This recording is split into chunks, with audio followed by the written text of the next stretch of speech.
Operating system next topics that is called concurrent process. Concurrent process का simple fundamental ये things ये होता है कि सपोज कर लो आपके सिस्टम पे एक से ज्यादा प्रोसेस जब रन करता है, भले ही वो सिंगल प्रोसेसर पे हो या मल्टीपल प्रोसेसर बेस्ड हो, अगर एक साथ ज्यादा एग्जीक्यूशन होता है और एक साथ ज्यादा डिवाइसेस का, जो आपके पास पेरिफेरल डिवाइसेस होता है उसका डिमांड होता है, so then the concurrent processing is going to be happen। तो इसका मतलब है कि एक साथ सारे प्रोसेस को एक साथ रन करना और एक साथ सारे डिवाइसेस को डिमांड करना। तो ऐसे केसेस में बहुत सारे हमारे पास प्रॉब्लम क्रिएट हो सकता है। जैसे फॉर एग्जांपल हम देख सकते हैं, एक सिंपल सा डायग्राम आपको दिखा रहा है। तो इस डायग्राम में आप देख सकते हैं कि आपके पास जो होता है प्रोसेसर 1, प्रोसेसर 2 एंड प्रोसेसर 3 है।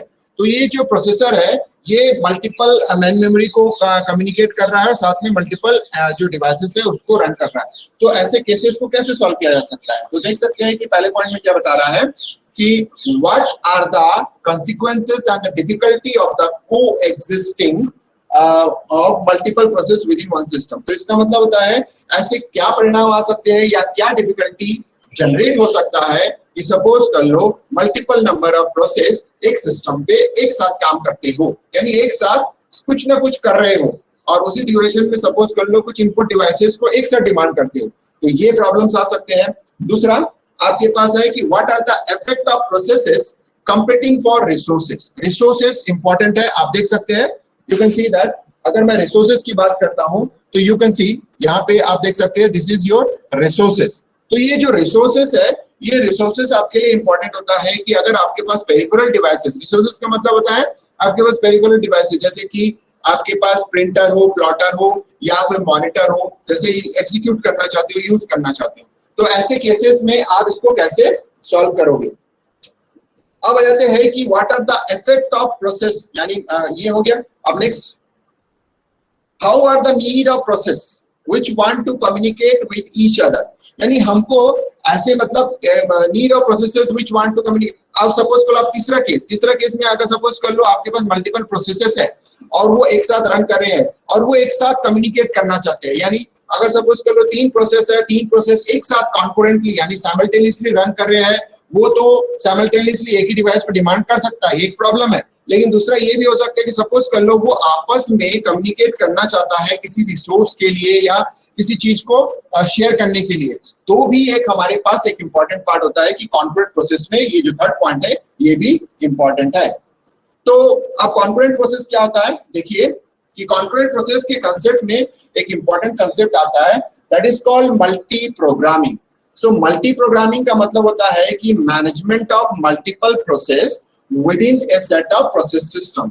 तो इसका मतलब होता है कि मल्टीपल प्रोग्रामिंग का मतलब होता है कि एक साथ मल्टीपल नंबर ऑफ प्रोसेस जो कि मल्टीपल नंबर ऑफ प्रोग्रामिंग के रेस्पेक्ट में रन कर रहे हो और वो एक ही प्रोसेसर यानी ए सेट ऑफ प्रोसेसर सिस्टम मतलब एक साथ मल्टीपल प्रोसेसर पे काम करता हो।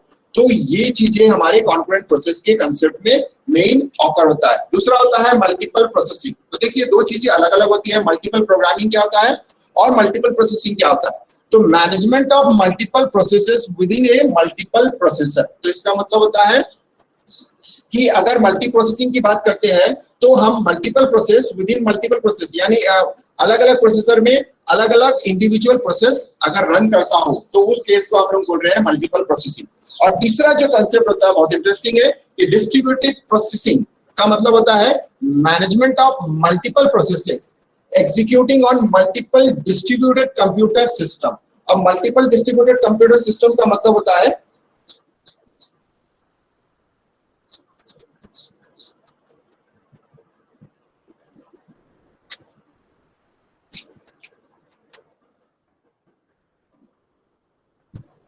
तो हम लोग देखते हैं मल्टीपल डिस्ट्रीब्यूटेड ऑपरेटिंग सिस्टम में बोला जा रहा है कि जैसे कि अब मैं आपको बता रहा हूं कि किस तरह से ये हो रहा है। अब देखिए यहाँ पे आपके पास जैसे management of multiple process executing on multiple distributed operating computer system, ये ध्यान देना है आपको। डिस्ट्रीब्यूटेड का मतलब होता है कि आपका जो सिस्टम है वो फिजिकली एक जगह नहीं है, फिजिकली यानी रिमोटली अवेलेबल है अलग अलग जगह। जैसे सपोज कर लो एक दुर्ग में अवेलेबल है, एक रायपुर में अवेलेबल है और एक जो होता है आपके पास जो है दिल्ली में अवेलेबल है। तो ऐसे 3 सिस्टम पे यानी जो 3 प्रोसेसर के बेस पर 3 सिस्टम्स है, इनमें अगर आपके प्रोसेस काम कर रहे हैं तो उसको हम लोग बोलते हैं डिस्ट्रीब्यूटेड प्रोसेसिंग। तो ये ध्यान रखना है कि डिस्ट्रीब्यूटेड प्रोसेसिंग का मतलब क्या होता है। तो आपको समझ में आ गया होगा कि मल्टी प्रोग्रामिंग का कंसेप्ट क्या होता है, मल्टी प्रोसेसिंग का कंसेप्ट होता है, और डिस्ट्रीब्यूटेड प्रोसेसिंग। तो सभी चीजें जो होता है कॉन्करेंट को बेस करके बनाया जाता है। तो अब की terms related to the concurrency, concurrency का की टर्म्स क्या क्या होता है देख सकते हैं, इन चीजों को हम लोग डिस्कस करेंगे। और कॉन्करेंसी यानी कॉन्करेंट प्रोसेसिंग में या कॉन्करेंट प्रोग्रामिंग में कंसेप्ट को जब हम लोग हैंडल करते हैं तो ये सब टर्म्स हमारे पास डेफिनेटली आते हैं, जिसमें आप देख सकते हैं एटॉमिक ऑपरेशंस, दूसरा होता है क्रिटिकल सेक्शन प्रॉब्लम्स होते हैं। क्रिटिकल सेक्शन प्रॉब्लम्स के बारे में यहाँ लिखा गया है, आप देख सकते हैं कि एक ऐसा सेक्शन कि जिसमें आपको इन्फॉर्म करके यूज करना है। सपोज कर लो हमारे पास, मैं आपको दिखा रहा हूं, सपोज हमारे पास एक डिवाइस है, यानी क्रिटिकल सेक्शन की अगर हम बात करते हैं तो ये हमारे पास एक क्रिटिकल सेक्शन है जिसको हम लोग CS के नाम से जान रहे हैं। अब इस क्रिटिकल सेक्शंस पे दो जो प्रोसेस है वो एग्जीक्यूट होना चाहता है, एक होता है P1 और दूसरा जो होता है यहाँ से सपोज कर लो ये हो गया हमारा P2। तो ये जो P2 प्रोसेस है और P1 प्रोसेस है इसको एग्जीक्यूट करना चाहता है। तो सपोज कर लो क्रिटिकल सेक्शन की अगर हम बात करते हैं, जो हम बात कर रहे हैं, यानी ये जो कंसेप्ट है इसको हम लोग समझने की कोशिश कर रहे हैं कि अगर क्रिटिकल सेक्शन पे अगर P1 को आना है तो यहाँ पे अपना नाम दर्ज करवाएगा P1 और फिर इसको एग्जीक्यूट करेगा। एग्जीक्यूट होने के बाद इसका जब काम खत्म हो जाएगा तो यहाँ से ये खाली हो जाएगा, इसको आप खाली कर दोगे। अब P2 यहाँ पे आ जाएगा, P2 जब आएगा तो P2 अपना नाम दर्ज करेगा और फिर यूज करेगा। तो इसका मतलब होता है जो हमारा क्रिटिकल सेक्शंस है, क्रिटिकल सेक्शन ये बताएगा कि अभी करंटली हमारे पास कौन सा रिसोर्स काम कर रहा है। इसीलिए बोल रहा है कि section of code up within a process that requires access to shared resources that must not be executed by another process in the corresponding sections। तो आप देख सकते हैं कि उस सेक्शन में अगर कोई दूसरा प्रोसेस इन्वॉल्व है यानी उसमें है तो फिर कोई दूसरा प्रोसेस उसको वेट करना पड़ेगा जब तक वो सेक्शन खाली नहीं होगा। तो एक तरीके से ये है कि आप एक जगह रखा गया है जो कि क्रिटिकल सेक्शन के नाम से है, उसमें अगर कोई इंफॉर्मेशन ऑलरेडी है तो आपको वेट करना पड़ेगा। तो ये हो गया क्रिटिकल सेक्शन प्रॉब्लम्स। अब जाते हैं नेक्स्ट डेडलॉक। डेडलॉक का मतलब आप देखे होंगे कई समय जब आप ट्रैफिक पे जाते हो तो कई समय आप लोग चौक हो जाते हो।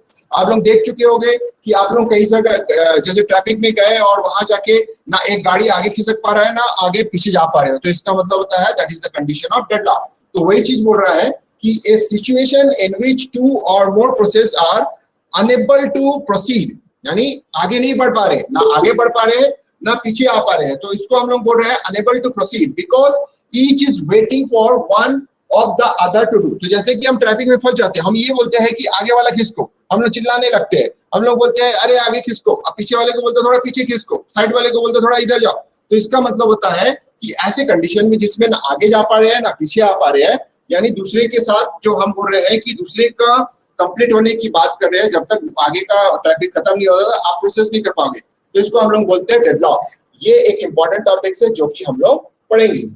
फिर उसके बाद होता है लाइव लॉग है, ठीक है। लाइव लॉग में क्या बता रहे हैं, सिचुएशन इन विच द 2 और more process continuously change their state in response to change in the other processes without doing any useful work. तो यानी ये आपके पास लाइव चेंजेस हो रहे हैं, यानी आप एक दूसरे को बेस करके अकॉर्डिंग टू द सिचुएशन अपने आप को लॉक कर रहे हो। म्यूचुअल एक्सपेरियंस, सिंपल सी बात है कि आप म्यूचुअली एक दूसरे के साथ क्या कर रहे हो, अंडरस्टैंडिंग में काम कर रहे हो। The requirement of that when one process is in a critical section and that access shared resources, no other process may be on critical section that access any other shared resources। तो इसका मतलब होता है इस चीज को हम mutual exclusion में बात करते हैं कि सपोज कर लो कोई प्रोसेस एक ऑलरेडी क्रिटिकल सेक्शन पे अवेलेबल है, देन आप उस पे आगे नहीं जा सकते हो, यानी आपको वेट करना पड़ेगा। कैसे, यानी म्यूचुअली आप आपस में एक्सचेंज करेंगे।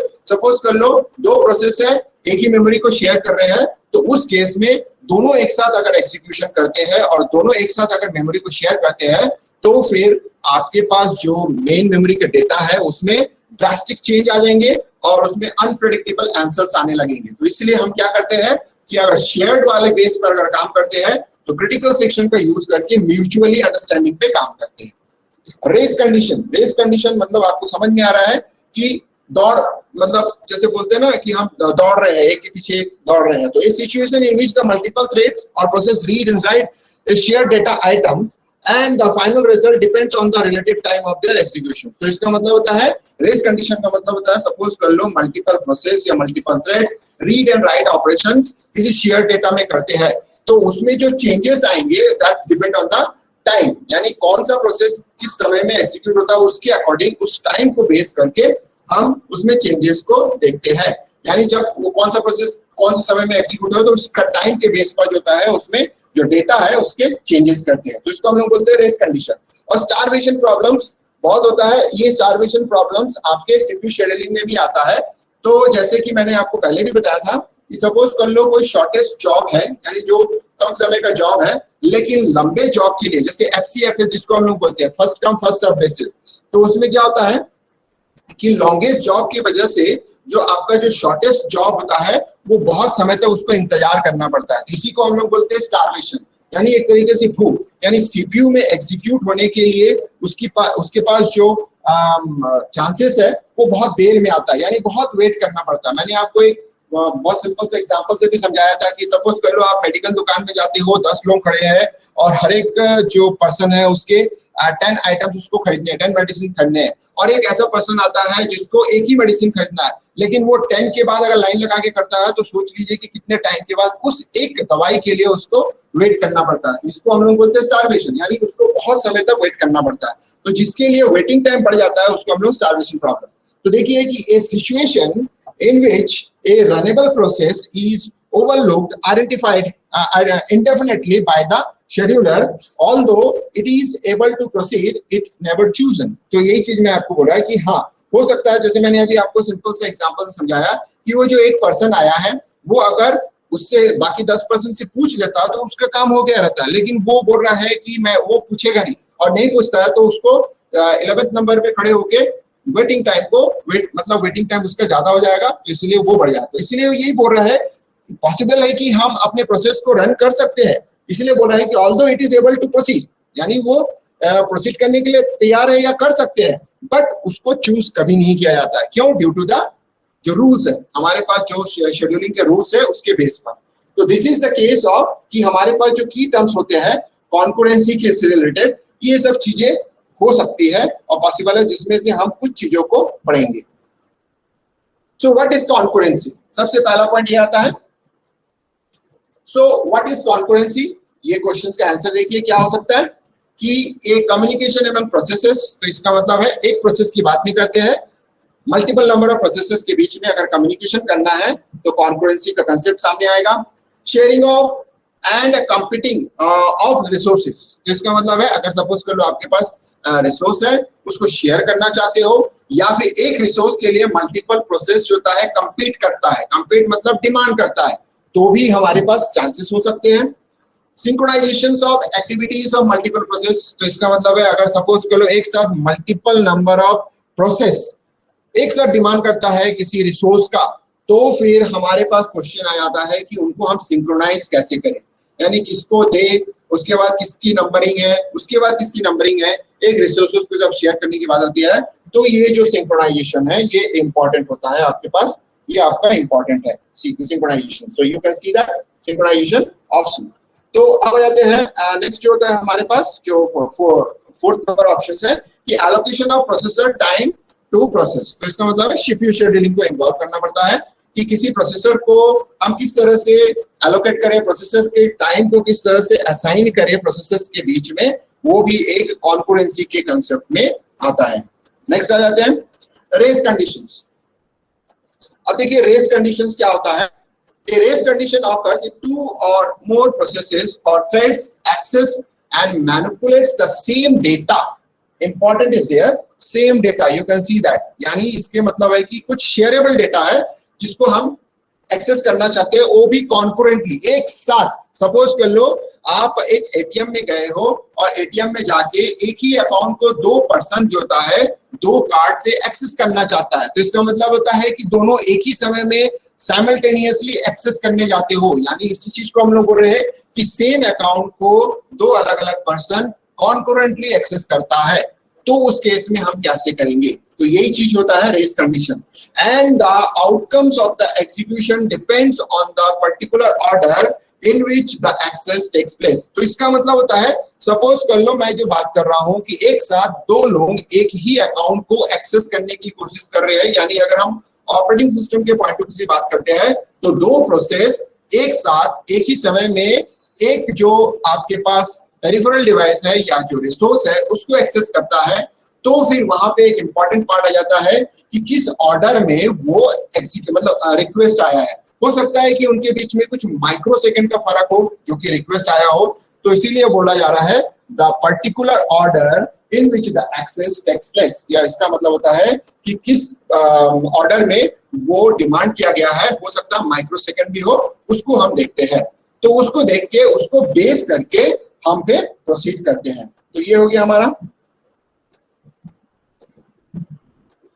अब आते हैं synchronization is needed to prevent race condition from happening. तो इसका मतलब होता है कि अगर हम बात करते हैं कि सिंक्रोनाइजेशन, तो सिंक्रोनाइजेशन जो होता है हमको बहुत जरूरत इंपॉर्टेंट होता है। जैसे सपोज कर लो दो लोग डिमांड किए, अगर सिंक्रोनाइजेशन का कंडीशन यानी सिंक्रोनाइजेशन की फैसिलिटीज नहीं होगी तो फिर ये रेस कंडीशंस कभी भी सॉल्व नहीं किया जा सकता। तो इसीलिए synchronization is needed to prevent race condition from happening, यानी ये ना हो इसके लिए हम सिंक्रोनाइजेशन देखते हैं। अब principle of concurrency, principle of concurrency का देख सकते हैं कि प्रॉब्लम्स इनकाउंटर ड्यूरिंग कॉन्करेंसी क्या क्या हो सकते हैं, जो ऑलरेडी डिस्कस कर चुका हूं वो चीज यहाँ बता रहा है। सबसे पहले होता है कि sharing global resources is troubled with risk. ये एक इंपॉर्टेंट कंसेप्ट है। अगर मैं आपसे पूछूंगा कि शेयरिंग ग्लोबल रिसोर्सेज, तो आपने देखा होगा कि ग्लोबल डेटा जब आप प्रोग्रामिंग करते हो तो ग्लोबल वेरिएबल आप डिक्लेयर करते हो, तो ग्लोबल वेरिएबल को डिक्लेयर करने या यूज करने के लिए हम लोग हमेशा अवॉइड करते हैं, हमेशा बोलते हैं कि आप ग्लोबल वेरिएबल कभी यूज मत करो। क्यों?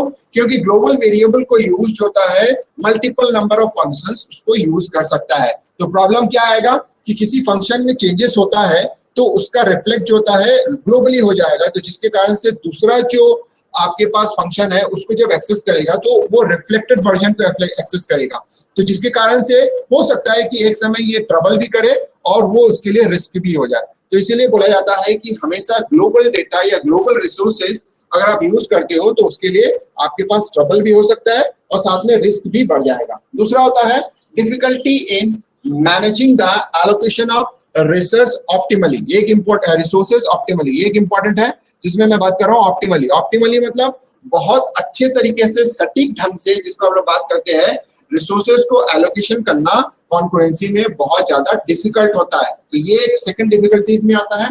और थर्ड डिफिकल्टीज में अगर हम बात करते हैं तो difficulty in locating a programming error because results are typically not deterministic and reproducible. तो इसीलिए ये चीज इंपॉर्टेंट होता है कि अगर किसी प्रोग्राम में कहीं एरर है, अगर कॉन्करेंसी की बात करते हैं, मल्टीपल एक साथ काम करते हैं, तो इसमें आइडेंटिफाई करना बहुत मुश्किल हो जाता है कि रिजल्ट आर टिपिकली मतलब रिजल्ट में ये पता नहीं चलता है कि डिटरमिनिस्टिक हो नहीं सकता, क्योंकि मल्टीपल प्रोसेस में चेंजेस हो रहे हैं, मल्टीपल प्रोसेस के ड्यूरेशन पे वो जब एग्जीक्यूशन होता है तब जाके एरर आ रहा है।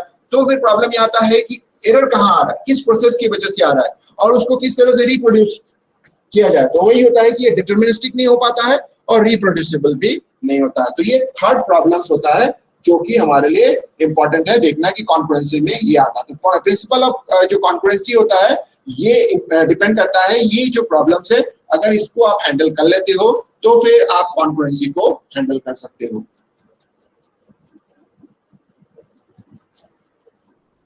अब एक सिंपल एग्जांपल लेते हैं कॉन्करेंसी का। जैसे एक आपके पास प्रोग्राम लिखा हुआ है, इको नाम का एक फंक्शन है, you can see that echo नाम का एक फंक्शन है, ये आपका इको नाम का एक फंक्शन है।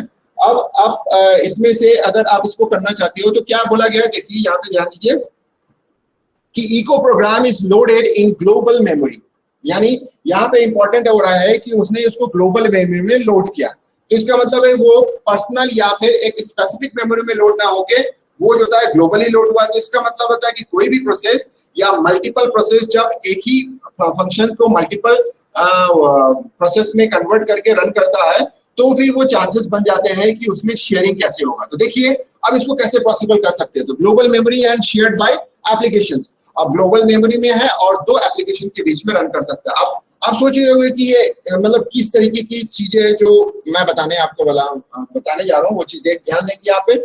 आप देखिए ये हमारे पास दो प्रोसेस है। अब ये दो प्रोसेस कैसे है मैं आपको समझा रहा हूँ।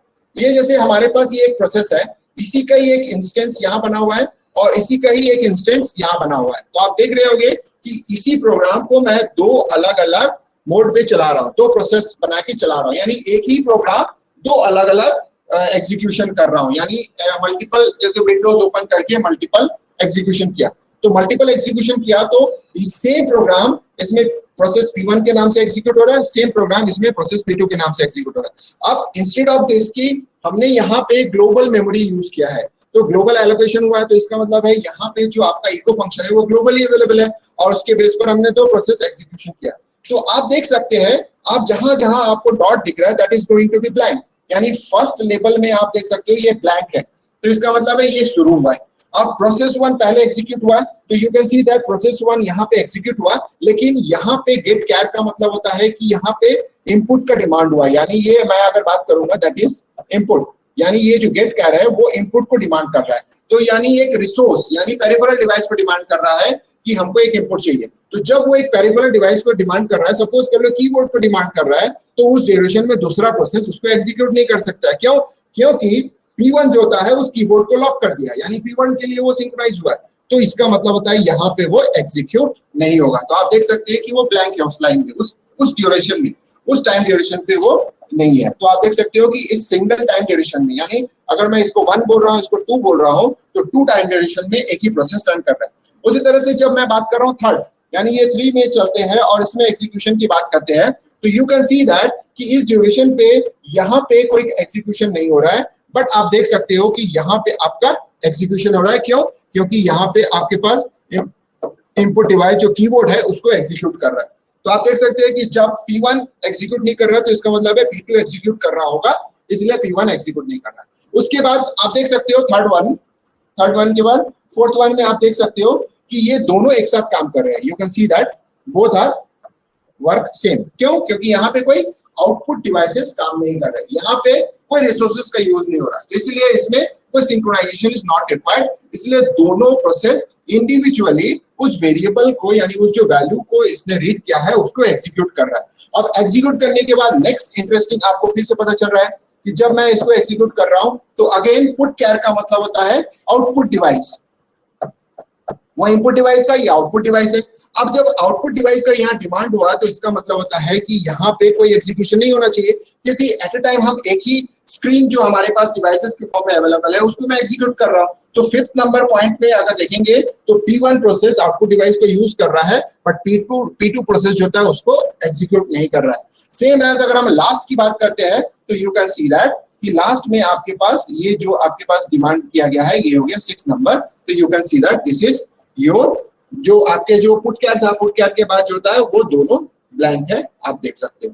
तो ये आपके पास बहुत सिंपल तरीके से समझाया कि एक प्रोग्राम है हमारे पास और उस प्रोग्राम को अगर मैं अलग अलग इंस्टेंस जिसको हम लोग बोलते हैं साइमल्टेनियसली रन करते हैं, P1 फॉर्म में, P2 फॉर्म में, तो जब ये आपस में एक साथ साइमल्टेनियसली या कॉन्करेंटली रन करता है तो फिर यहाँ पे आपको एक सिंक्रोनाइजेशन दिखता है जो डिफिकल्टी हो सकती थी, लेकिन इसको हम सिंक्रोनाइज करके हम उस डिफिकल्टी को सॉल्व कर सकते हैं। तो वो जो बहुत सारे हमारे पास कंसेप्ट होता है जैसे क्रिटिकल सेक्शन प्रॉब्लम्स होते हैं, तो इसी चीज को हम लोग बोल रहे हैं कि हम क्रिटिकल सेक्शन बना के उसको सॉल्व कर सकते हैं। जब P1 काम कर रहा है किसी इनपुट डिवाइस पे काम कर रहा है तो P2 उस समय काम नहीं करेगा। क्यों? क्योंकि हम सिंक्रोनाइजेशन प्रोसेस अप्लाई करते हैं। तो this is the concept of कि कॉन्करेंट प्रोसेस अगर रन करता है तो किस तरह से वो रन करता है। तो यू कैन सी दैट यहाँ पे। अब आते हैं हम लोग next. You can see that problem can be solved by controlled access to shared resources. तो जैसे मैंने अभी बताया shared resources को बेस करके हम इस प्रॉब्लम को सॉल्व कर सकते हैं, लेकिन shared जब हम यूज करते हैं तो synchronization is important. So what design and management issues are raised by concurrency? तो इसका मतलब है कि जब हम कॉन्करेंसी की बात करते हैं और कॉन्करेंसी से रिलेटेड इतने सारी चीजों के कंसेप्ट की बात करते हैं तो हमारे पास सबसे इंपॉर्टेंट पार्ट होता है कि डिजाइन इश्यूज क्या क्या हो सकते हैं और कौन कौन से ऐसे इश्यूज है जिस पे हम बात कर सकते हैं। तो सबसे पहला आपके पास दिया गया है कि OS should keep track of active process. तो इसका मतलब होता है पहला पॉइंट में सिंपल सी बात है कि जितने भी एक्टिव प्रोसेस है, जैसे मैंने अभी समझाया P1 एंड P2, तो एक्टिव प्रोसेस को ट्रैक करते रहेगा कि कौन सा कहाँ किस स्टेट में है, कौन सा रिसोर्सेस यूज कर रहा है उसको देखेगा। दूसरा, OS should allocate and deallocate resources to activate process। तो जैसे मैंने अभी बताया कि इनपुट डिवाइस को एक्सेस करना है तो दो प्रोसेस अगर एक साथ डिमांड कर रहे हैं तो फिर ओएस सामने आएगा और वो जो उसके मॉड्यूल से उसके फंक्शन से उसको बेस करके उसको एलोकेट करेगा और यूज होने के बाद उसको डी एलोकेट करेगा। तो ये एक इंपॉर्टेंट पार्ट होता है जो कि इश्यूज में आते हैं, इसको भी ध्यान रखना है बनाते समय। Processor time and memories and file input output devices important है, मैंने अभी समझाया आपको। Time, memory, files and input output devices जो भी है उनको मैनेज करना, प्रोसेसर के टाइम को मैनेज करना, साथ ही साथ यानी सिंक्रोनाइजेशन। अगर आपको कॉन्करेंसी की बात कर रहे हैं तो ये होना चाहिए। OS should protect against the interference by other process। तो इसका मतलब एक इंपॉर्टेंट है।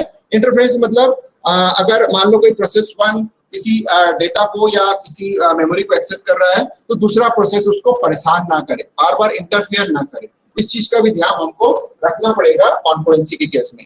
थर्ड वन जो होता है, result of a process should be independent of the speed of the execution relative to other concurrent process। तो इसका मतलब होता है कि जो भी हमारे पास इंपॉर्टेंट होता है, result of a process should be independent, यानी जो भी प्रोसेस का रिजल्ट होगा वो एक दूसरे पे डिपेंडेंट नहीं होना चाहिए। Should be independent of the speed of the execution, और उसका जो स्पीड है एग्जीक्यूशन करने का वो भी इंडिपेंडेंट होना चाहिए। तो ये भी हमारे लिए एक इंपॉर्टेंट फैक्टर है। So these are the 5 important factors जो कि हमको इश्यूज के फॉर्म में OS कंसर्न यानी कॉन्करेंसी के केस में हमको देखना पड़ता है। These are the issues, और इन्हीं इश्यूज को बेस करके हम कॉन्करेंसी के प्रॉब्लम्स को सॉल्व कर सकते हैं।